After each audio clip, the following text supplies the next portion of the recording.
নমস্কার বন্ধুরা, আপনাদের সবাইকে স্বাগত জানাই। এখন শীত পার হয়ে বসন্ত পার হয়ে গ্রীষ্মকালের দিকে যাচ্ছে। এই সময় মশার উৎপাত তো প্রচণ্ড বেড়ে গেছে। আর মশা জানেনই আমাদের কি পরিমাণ ক্ষতি করে।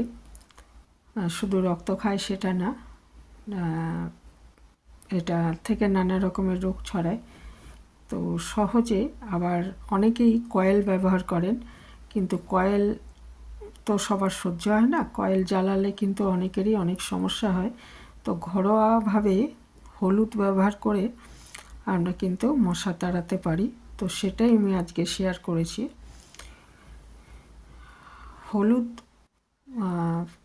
পোড়ালেও মশা যায়, তবে সেই ধোঁয়াও তো সহ্য হয় না অনেকে, যেমন আমারই সহ্য হয় না কোনো রকমের ধোঁয়া। তো এমনি হলুদটা অন্যরকমভাবে ব্যবহার করে কিভাবে আমরা মশা তাড়াতে পারি সেটাই দেখে নিচ্ছি।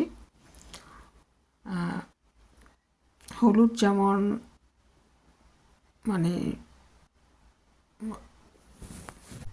হলুদে কিন্তু চট করে পোকা লাগে না দেখবেন, এবং মশা বা ওই ধরনের ইয়েরাও হলুদ সহ্য করতে পারে না। তো এখানে একটা বাটিতে আমি প্রথমে নুন নিয়ে নিচ্ছি প্রায় 1 চামচ, আর 1 চামচ হচ্ছে হলুদ গুঁড়ো নিচ্ছি। আমি একটু অল্প করেই বানাচ্ছি, যদি বেশি করে বানাতে চান সেই হিসাবে নেবেন। 1 চামচ নুন নিলে 1 চামচ হলুদ নেবেন, 1 চামচ কি সামান্য একটু বেশি হলুদ নেবেন। নিয়ে এই দুটোকে আমি ভালো করে মিশিয়ে দিচ্ছি। আর নুনেও কিন্তু চট করে পোকামাকড় লাগে না, এবং হলুদেও তাই। তো সেটা এদের যে সেই গুণটা, সেটাকেই আমরা কাজে লাগাবো, কাজে লাগিয়ে আর কি মশা দূর করতে পারি। তো এই দুটোকে আগে ভালো করে মিশিয়ে নিচ্ছি। তারপরে এখানে আরও কিছু জিনিস দিতে হবে, যেমন আমি 1/2 চামচ মতো নিয়ে নিচ্ছি বেকিং সোডা, খাওয়ার সোডা যে আছে, সে খাওয়ার সোডা 1/2 চামচ মতো নিয়ে নিচ্ছি। নিয়ে আবার এটাকে ভালো মতো মিশিয়ে দিচ্ছি। দিয়ে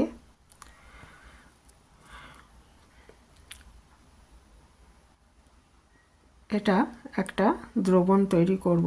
এর মধ্যে আমি আরও একটা জিনিস মেশাচ্ছি এখন, সেটা হচ্ছে ডেটল। ডেটল দিয়ে যদি আপনি ঘর মোছেন তাহলেও কিন্তু এই মশা মাছি এগুলো চলে যায়, কিন্তু ডেটল অনেক কস্টলি জিনিস, কাজে কিন্তু অল্প ডেটল ব্যবহার করে এই মিশ্রণটা যে আমি দেখালাম, এর মধ্যে যদি আমি 1-1.5 চামচ ডেটল মিশিয়ে দিই তাহলে কিন্তু একই রকম কাজ দেবে। তো এর মধ্যে আমি ওই 1 চামচ মতো ডেটল মিশিয়ে দিচ্ছি। তাহলে আমি দিলাম 1 চামচ হলুদ, 1 চামচ নুন, 1/2 চামচ বেকিং সোডা, এবং এক চামচ কি 1.5 চামচ নিয়ে নেবেন ডেটল। নিয়ে এটা ভালো মতো মিশিয়ে এখানে একটু বড় কাপের 1 কাপ বা ছোট গ্লাসের 1 গ্লাস জল এর মধ্যে মিশিয়ে দিতে হবে। দিয়ে একটা দ্রবণ তৈরি করে নিতে হবে।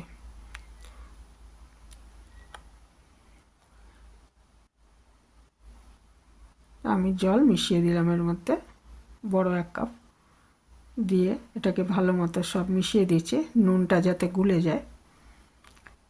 দিয়ে এর মধ্যে লাস্টে আমি আরেকটা জিনিস মেশাবো, সেটা হচ্ছে ডিটারজেন্ট পাউডার। অর্থাৎ যে পাউডার দিয়ে আমরা জামা কাপড় কাচি, যে যেটা দিয়ে কাচেন, কেউ সার্ফ দিয়ে কাচেন, কেউ টাইট পাউডার দিয়ে কাচেন, তো যে যেটা দিয়ে কাচেন সেই 1 চামচ ডিটারজেন্ট পাউডার এর মধ্যে নিয়ে নেবেন। ডিটারজেন্ট পাউডার নিয়ে এটাকে মিশিয়ে দেবেন। তাহলে কি হবে না, এটা দিয়ে ঘর মুছলে, এই মিশ্রণটা দিয়ে ঘর মুছলে ঘরটাও পরিষ্কার হবে, এবং এই সব মিলিয়ে যে ইয়েগুলো দ্রবণটা তৈরি হবে সেটা মশা দূর করতে, মশা মাছি পিঁপড়া সব কিছুই দূর করতে সাহায্য করবে। এই যে মিশ্রণটা হলো, এটা এবারে ভালো করে মিশিয়ে আমি একটা বোতলে ভরে রেখে দেব, এবং যখন ঘর মুছবো তখন সে বালতির মধ্যে কিছুটা, যেরকম আমরা লাইজল বা ওই ধরনের জিনিস মেশাই ঠিক সেই পরিমাণে মিশিয়ে এটাকে ঘর মুছলে মশা আসবে না এবং মাছি পিঁপড়া সব কিছুই মানে এই বর্ষা তো এখন খুব পিঁপড়ারও উৎপাত হয় আর মাছিরও উৎপাত হয়। তো সামনে বর্ষা আসছে, কালকেই যেমন আমাদের এখানে অনেক ঝড় বৃষ্টি হয়েছে, তো এই সময়টা এই উৎপাতগুলো বেড়ে যায়। তো সব কিছুর জন্য এটা খুব ভালো হবে। এই মিশ্রণটা আমি একটা শিশিতে ঢেলে রাখবো, তারপরে প্রতিদিন, আর এটা প্রতিদিন করতে হবে, 20-25 দিন ব্যবহার করলে বুঝতে পারবেন। এটা একবার ব্যবহার করলেই হয়ে যাবে তা না, এটা দিয়ে রোজ ঘর মুছলে মশা আসবে না। এটা ব্যবহার করতে হবে, এমনি ঘরও মুছবে না, আবার বাথরুমে দেখবেন মশার উৎপাত হয়। তো সেখানে ধরুন রাত্রিবেলা দিয়ে রাখলেন, এই যে একটা বোতল নিয়েছি, নিয়ে এর মধ্যে আমি রেখে দিচ্ছি। রাত্রিবেলা দিয়ে রাখলেন আর সকালবেলা ওটা পরিষ্কার করে দিলেন, তাহলে দেখবেন মশা এগুলো আসবে না বা পোকামাকড় এগুলো আসবে না। আর রান্নাঘরে মোছার কাজেও ব্যবহার করবেন। বেসিনে দিয়ে দিতে পারেন রাত্রিবেলা, সকালবেলা ধুয়ে দিলেন।